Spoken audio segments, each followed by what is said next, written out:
আপুনি আমাৰ কথা চিন্তা কৰিব নালাগে। দেশৰ স্বাৰ্থৰ বাবে আপুনি এতিয়াই ইয়াৰ পৰা পলাই যাওক।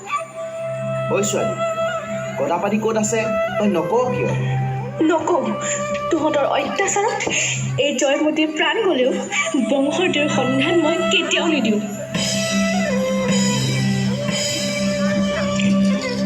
আইদেউ, আপোনাৰ ত্যাগৰ বিনিময়ত আমি আজি জয়মতী চিনেমাখনৰ শ্বুটিং সম্পূৰ্ণ কৰিলোঁ। আমি আপোনাৰ ওচৰত চিৰকৃতজ্ঞ।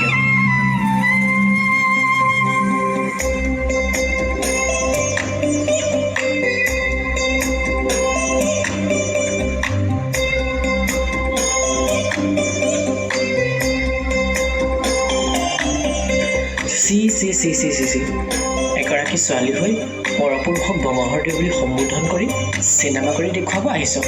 আজিৰ পৰা তই বৰ ঘৰত প্ৰৱেশ কৰিব নোৱাৰ।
আজিৰ সমাজত তাই এজনী ছোৱালী হৈ পৰপুৰুষক বংশৰদেউ বুলি সম্বোধন কৰিছে, অভিনয় কৰিছে।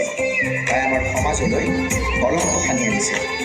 তাইক ঘাটে পানীয়ে নিষেধ কৰা হ'ব আৰু তাইক যাতে কোনেও বিয়া নকৰায়, আৰু যোন পুৰুষে তাইক বিয়া কৰাব তেওঁকো আমাৰ সমাজৰ পৰা এঘৰীয়া কৰা হ'ব।